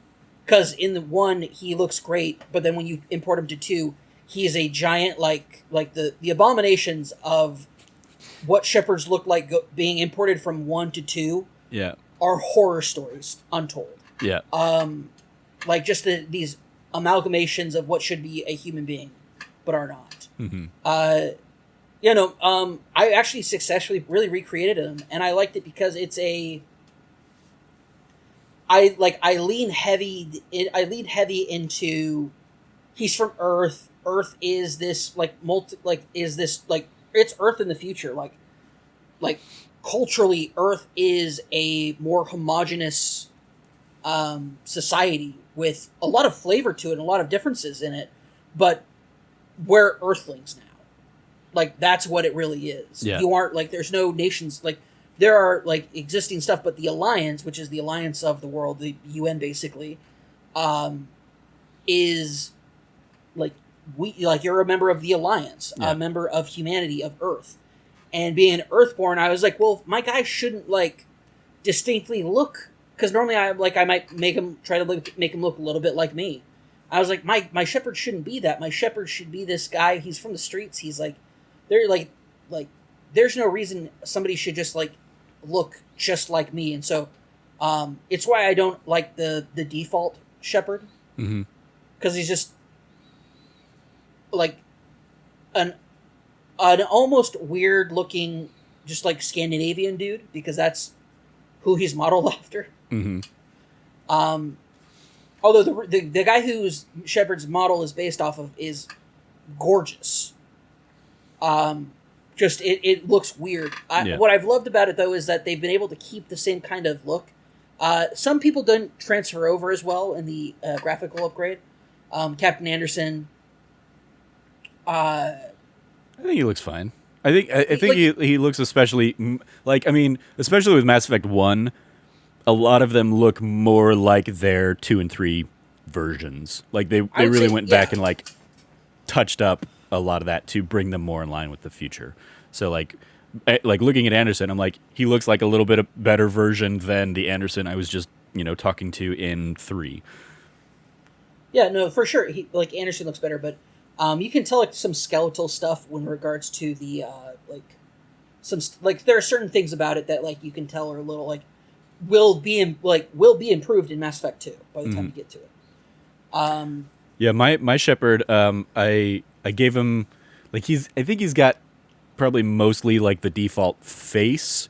I think I kept like that as kind of like the baseline, but I tweaked things here and there. I gave him a little mohawk as his haircut, like not like it's buzzed, but then he's got like a little faux hawk in the middle and stuff.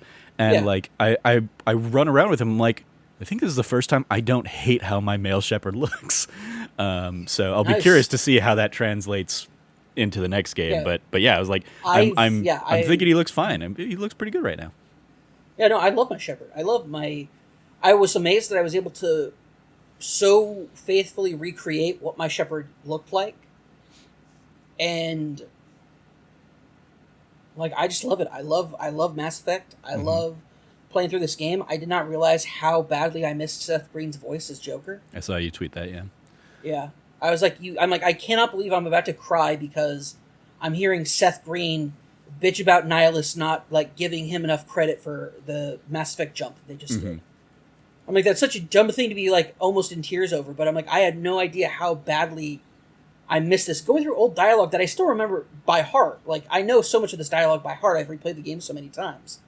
But like, speaking of Garrus for the first time, getting to meet Garrus again for the first time, meeting Rex again for the first time, Rex being like, so like that's my main party is Rex and Garrus and myself. The three amigos, as I like to call them, because there's just three dudes just busting their way through the galaxy, and just three total badasses, and I just love it. But Rex has always been one of my favorite characters, and remains so because he has one of the best lines in any just media whatsoever.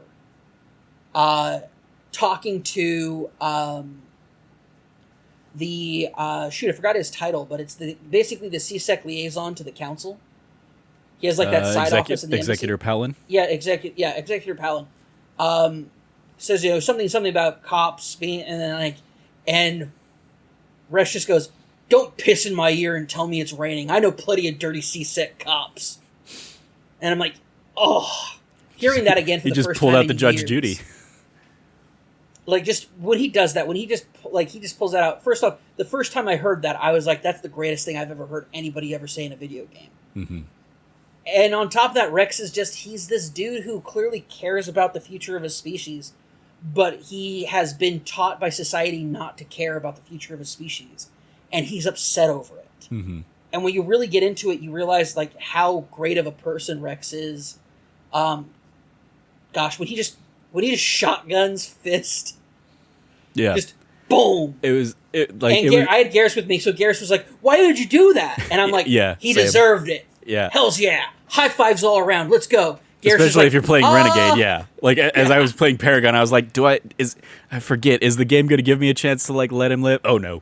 Rex is going to come in and just Rex takes care of it, man. End things. Rex takes care of it. It's Garrus especially freaks out, fun for me because the last thing I played in the Mass Effect 3 run that I was doing before hopping back into the Legendary Edition was like Rex had just kind of joined the story again for the Genophage part of MA3. So like yeah, it was fun, having his energy in that game and then immediately getting to get back into it with this one. Yeah, I mean, I just love that. I mean, one of the great things about Mass Effect is like it's incredibly memorable cast of characters, for better or worse. As in the case of like you hating Ashley as much as you do. But Steimer, a friend of ours, Steimer. Yeah, I know. I saw you tweeting, and I was like, I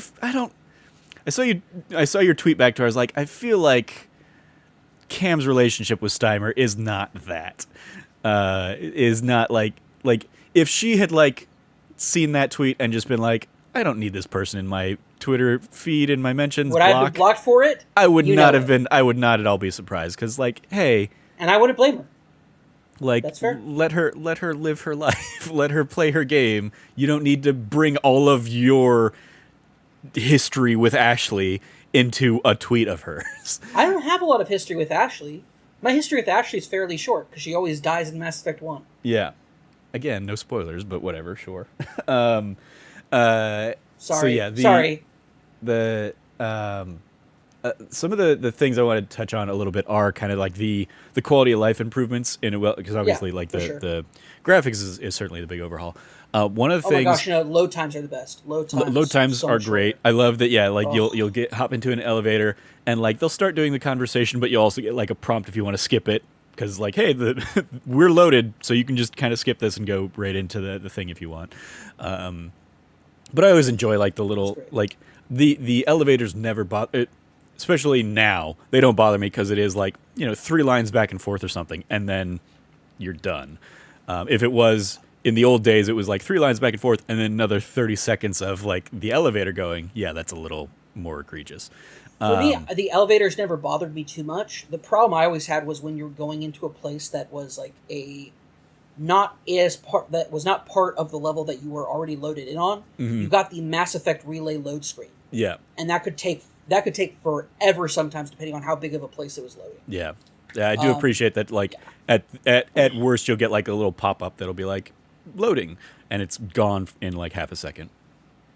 But one of the quality of life things that I, especially having recently replayed one that I love is the ability to mark things as junk in your inventory. Yes, and then like either convert all junk to Omni Gel or sell all junk. It's still like going through the menus is still slower than I would like. Like it feels like I should be able to like hold down and it'll just like quickly scroll down to the bottom. Also, this is just a pet peeve in any game. If you have menus that are left to right or top to bottom and you don't have them loop, I hate that. Like if I really want to get to the bottom, just let me push up once and just take me to the bottom of the list.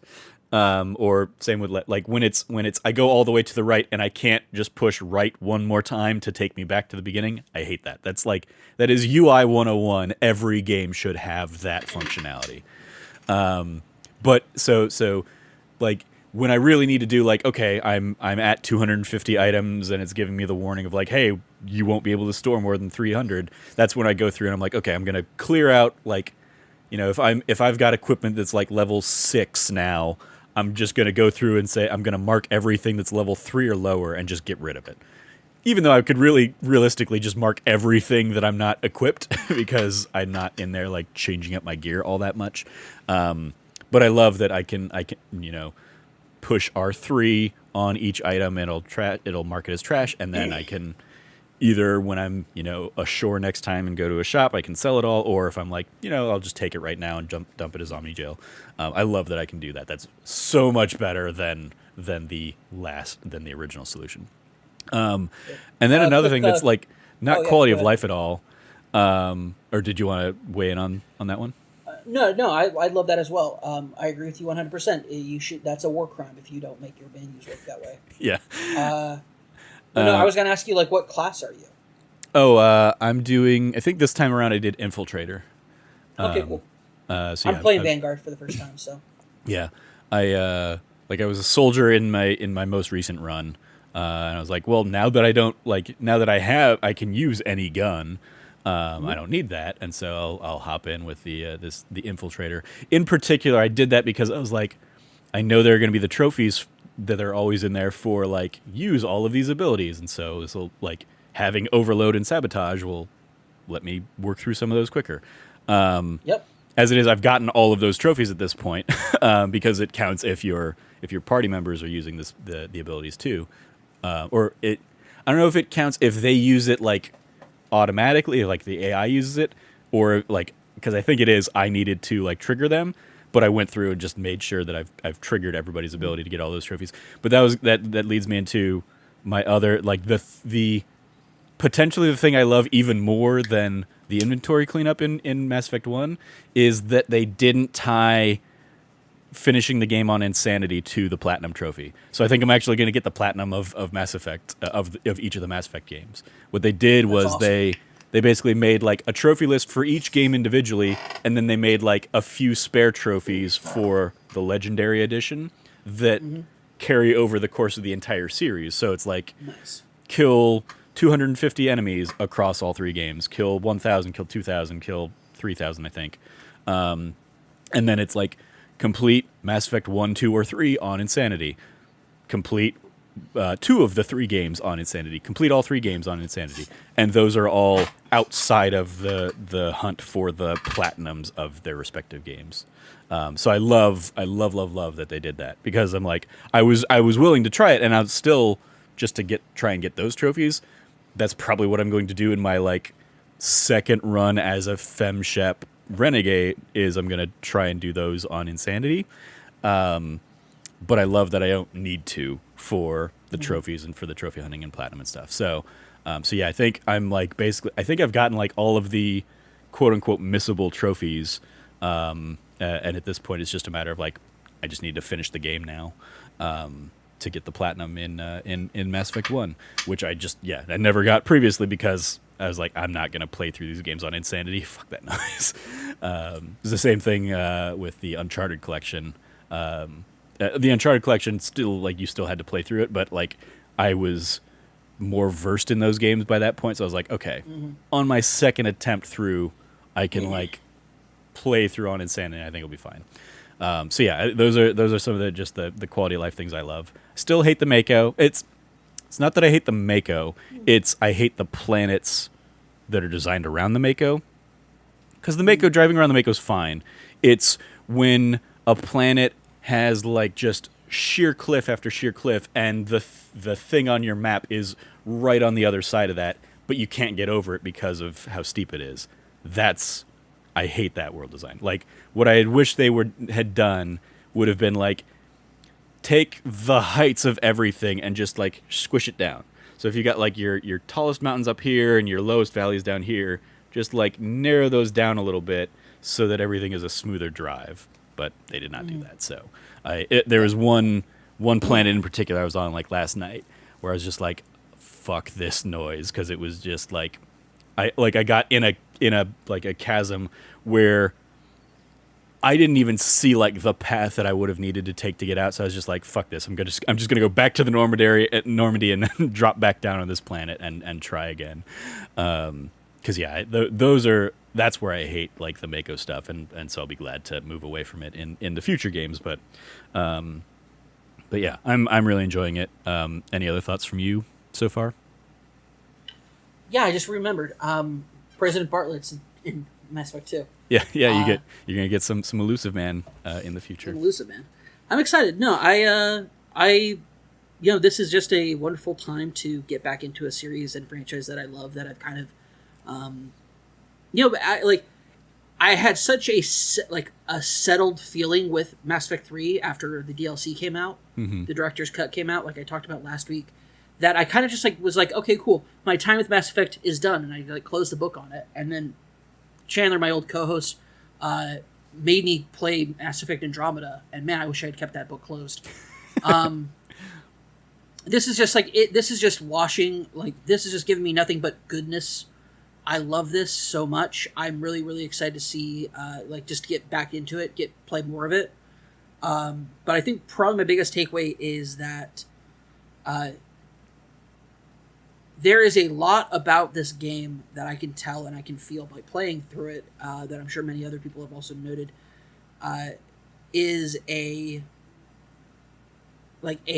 true, like, reminiscent, it's reminiscing a time from before, but it's also bringing me with a bit of, like, it comes with a little bit of melancholy, because the BioWare that made Mass Effect, that made these games, that made this trilogy, they're not at BioWare anymore. Yeah.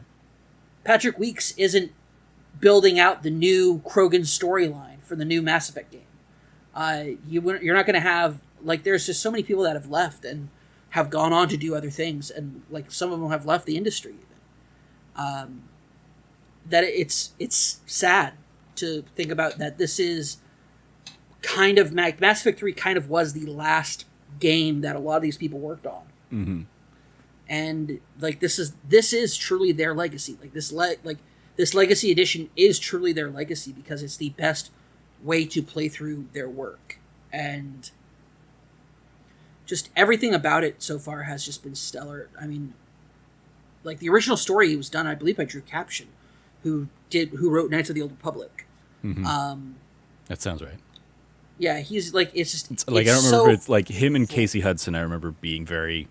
I remember them being names attached to Mass Effect. And I'm pretty sure Drew Caption in particular also wrote like a lot of the side, like the books that flesh out the world. So it's not that you could buy in Effect. like later games. Yeah, it's not even just this game. They were the lead narrative collaborators for Knights of the Republic. They did this.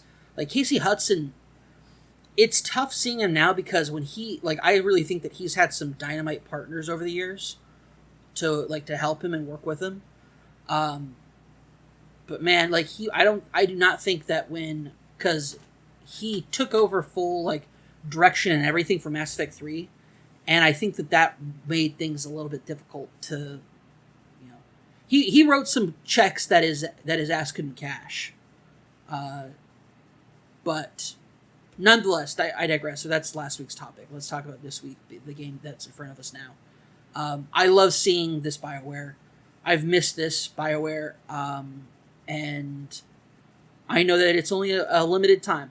I know there's only so much that we can get from this group of people who's no longer with the company. But man, do I love and adore what they've done with it. The people who remastered it truly put their hearts into it to stay so true to the original vision of it, but at the same time just make things better in a lot of different ways. And I'm excited to see what they do in 2 and 3. I mean, the thing graphically, the thing I've been most impressed by has been landing on a lot of those planets, because they just are leaps and bounds above what they originally looked like and stuff. And I was playing in photo mode a little bit on some of them, where I was like, I'm gonna try and do I'm gonna take the Mako, I'm gonna jump off a thing, and I'm gonna try and frame an ET shot against this planet in the sky that is kind of the skybox background of this, and have some fun with that. Didn't get the shot exactly like I want. I've got a really good one on the moon that with Earth in the background that I might post at some point. But that's graphically awesome. That's been one of my favorite, visual upgrades of the game, in addition to the character models and stuff. But you touched on something that I found myself thinking a lot in my first kind of 20 hours, especially with Mass Effect 1, is and it obviously wasn't the intent or the scope of the game. But as you go in and do some of the Cerberus side missions and stuff like that, I would have loved if they had found a way to pepper in things that clearly hadn't been introduced or written or ideated yet, until that would come in 2 and 3. If they could have found a way to kind of plant those seeds a little bit more in the first game.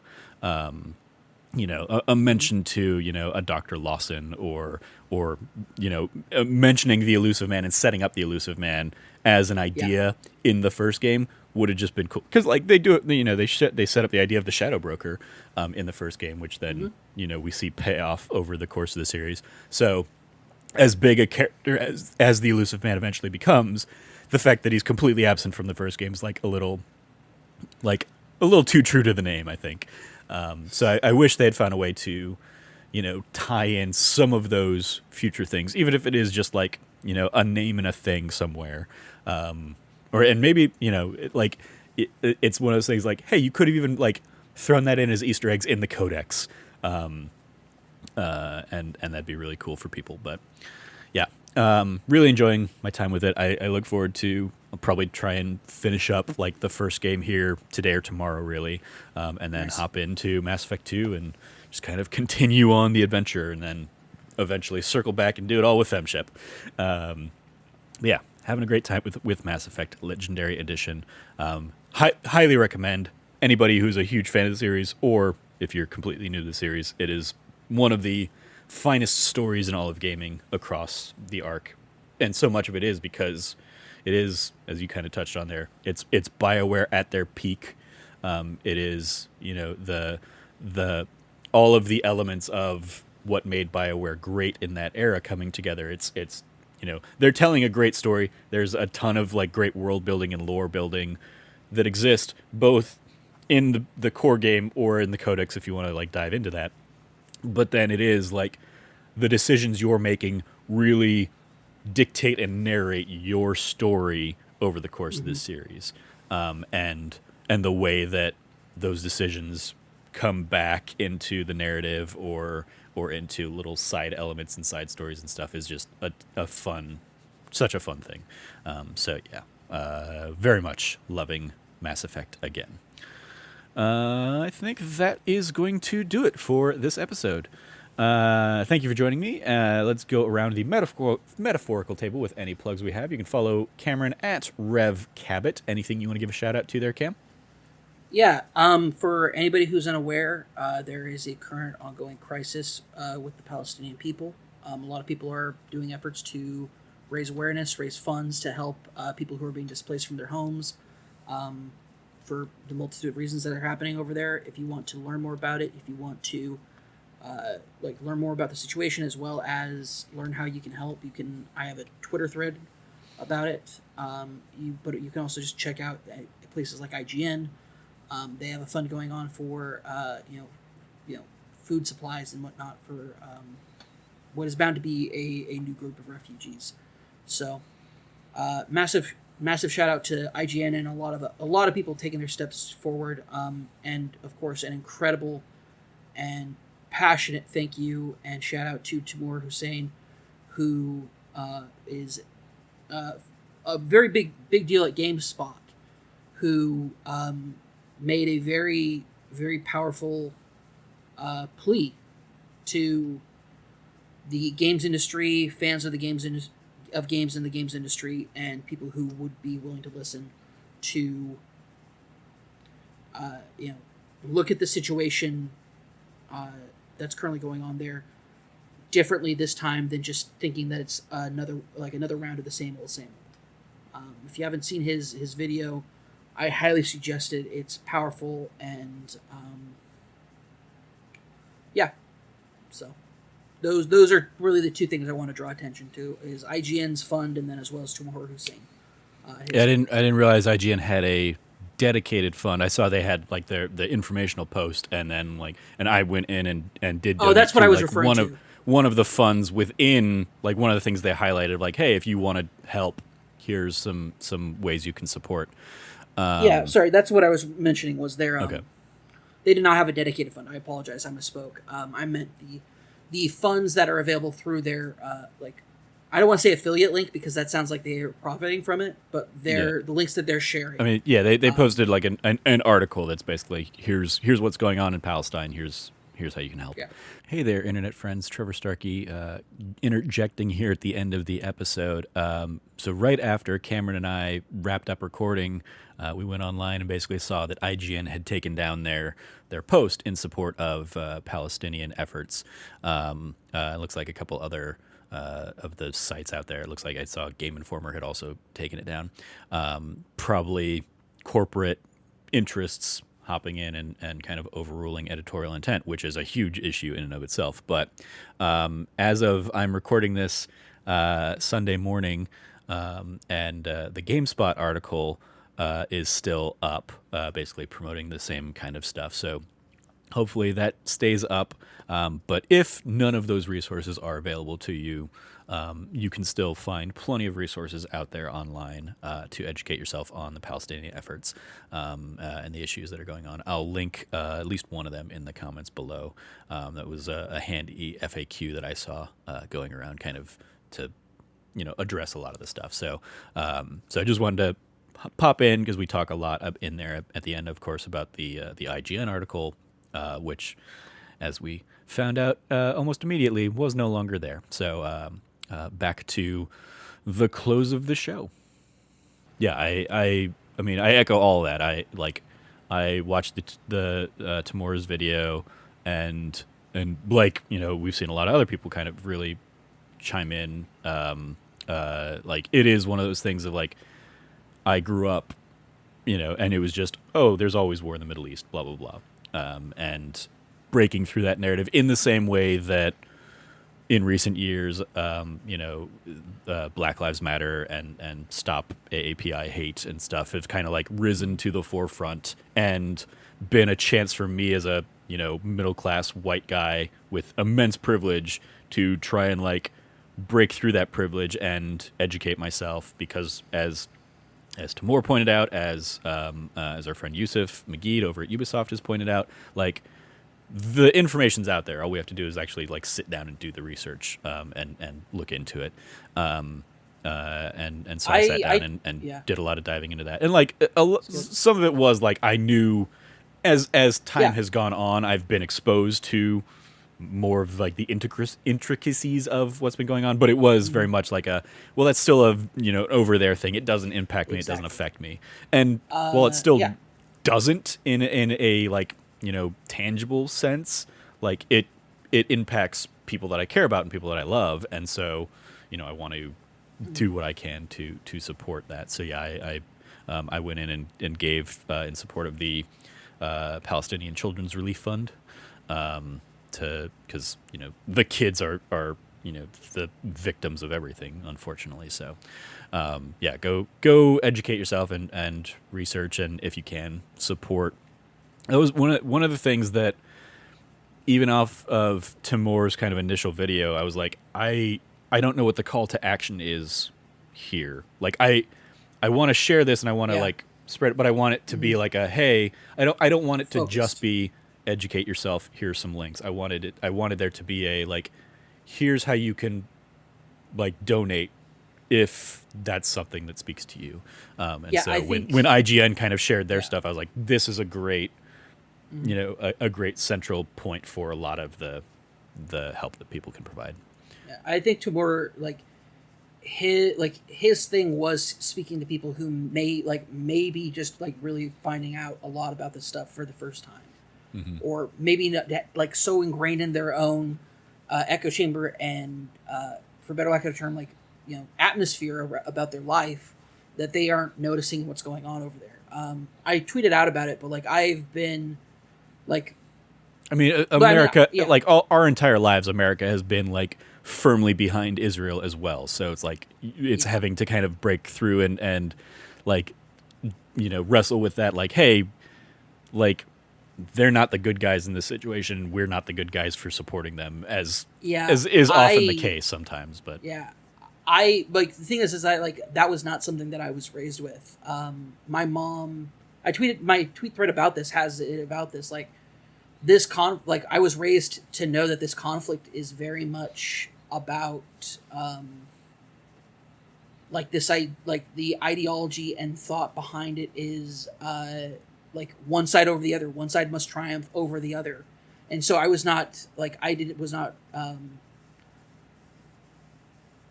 like more like, to be fair, more pro. I was raised very much more pro-Israel than like the existence of the Israeli state is like deserves to exist, which is not an untrue statement. But really, when you delve into it, like when I started learning more about the conflict from people like Noam Chomsky and a lot of other people, you realize that Palestine, as a place, as a nation, was this really, like a lot of places in the Middle East before a lot of problems sprung up, was multicultural, multi-ethnic.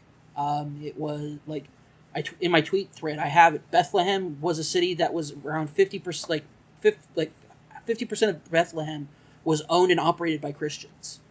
And now, and Palestinian Christians are under the same like threats and attack as Palestinian Muslims and Palestinian Jews. Like this conflict is just so much deeper. Learn more about it, please. Like I'm asking you to educate yourself, and if you have the ability to and that's the tough thing is like what can we do to help? There is a lot of resources out there that people are telling you this is how you can help. If you're interested, check that out. But like that's something I wanted to bring attention to, which is a massive pivot from the podcast we've had. So I mean, honestly, I was sitting there trying to this weekend I was trying to come up with like analogs from Mass Effect that you could like bring in there and basically say, for those of you that are playing Mass Effect, what's going on in Palestine in the Israeli-Palestine conflict is like this, but I couldn't find like a good enough one-to-one that I Yeah, was like, I'm not because like, that's a like political football that Bioware doesn't want to handle. it is and it isn't, because I mean, like, there are Well, absolutely, back like, yeah. it broaches those topics and does it in the way that great sci-fi does, of like, hey, because we're talking about it as alien races, like I was basically trying to figure out a way, can I link what's going on in the Middle East to the genophage and the relationship between the Turians and Solarians and Krogans or something like that, and I couldn't map it out in a way that I thought that got the point across in a way that I wanted. So I dropped it, but like that is how I've wanted to try and like get it out there to like the gaming community, is like, hey, here's a gaming metaphor for what's going on out there that like you guys can relate to and understand. But yeah. Mine would be, as you can expect, probably far too deep in the lore weeds of some. No, I would have said a bit more hyperbolic or intense. Yeah. Fair. that is your trust me, MO a little bit. If I don't speak on issues, oftentimes it's not because I don't care or I don't know about it or I'm not involved in it. A lot of times, especially when it comes to like topics like race and stuff, I don't know, as you correctly pointed out a couple weeks ago, like as a podcast of two white dudes, from like two middle class white guys, like we don't have the best perspective on a lot of these issues. And so a lot of times I like, or a perspective that anybody cares about or should care about. Yeah. Or has something to actually say about it. Like that's oftentimes, I know I can say something, but I don't know if it's something of value or worth that me saying, like my Twitter draft threads are full of tweets about a variety of issues that recently I just went through and like, cleaned out my tweets because sifting through my draft tweets was a nightmare. But like just because we may not say something does not mean that we're not aware of it and we don't care. A large portion of it is a lot of times stepping back and letting the voices that should be speaking out on it have the floor. That's how I approach it, at least. Yeah, and boosting those voices when they come in front of you. If you follow me on Twitter, you probably notice that I do retweet a lot of political. Like I put in my Twitter bio, I'm a retweet trash monster. I retweet a lot of stuff, but I also, a lot of that stuff happens to be things about social issues and politics and whatnot. But this is a social issue that I've had, I've had a lot of time to research, as well as just I've debated it a lot. Like I've debated these things that people are learning about now. Like I've debated with sometimes with my parents, sometimes with my aunt, who, my aunt's a Republican who worked for the State Department. She has some she used to have some very strong opinions about it, but since then, through our discussions, she's come around on a lot of stuff in regards to foreign policy. So there's a, if we don't, but I just felt like this is something that we could take a moment to not be silent about, because I feel like there's not enough people talking about it, that being silent about it doesn't feel right. That's fair. Yeah, no, I appreciate that. I mean, what would you like to shout out, Trevor? Exactly. You've done this a couple of times to me where it's like, well, now if I just shout out the content, I'm an ass. So, I mean, you can follow me at Trevor J. Starkey on Twitter. I echo everything that Cameron, discussed there, and I mean, we had a good conversation about it, and I have been trying to educate myself and support where I can. Part of my, one of the things that always gets me on these things is I would love to be able to support everything that every cause, but I'm limited in my resources too. So it is trying to figure out, okay, sometimes I might just be able to highlight it with a retweet, and that's all I can put towards it, because I need, I've got my own life to put stuff into. So it's one of those things I struggle with, especially because like I've always considered myself philanthropic, but my philanthropy has largely been like, hey, I love the arts and I want more people to be able to experience the arts, so I've donated a lot to the arts over the years. And then in recent years, I've shifted a little away from arts philanthropy into larger social causes, but I can only do so much. My eyes are only on so much, and I feel it. I risk feeling disingenuous when it is I'm supporting the thing of the moment that's in my feed because a lot of people are talking about it,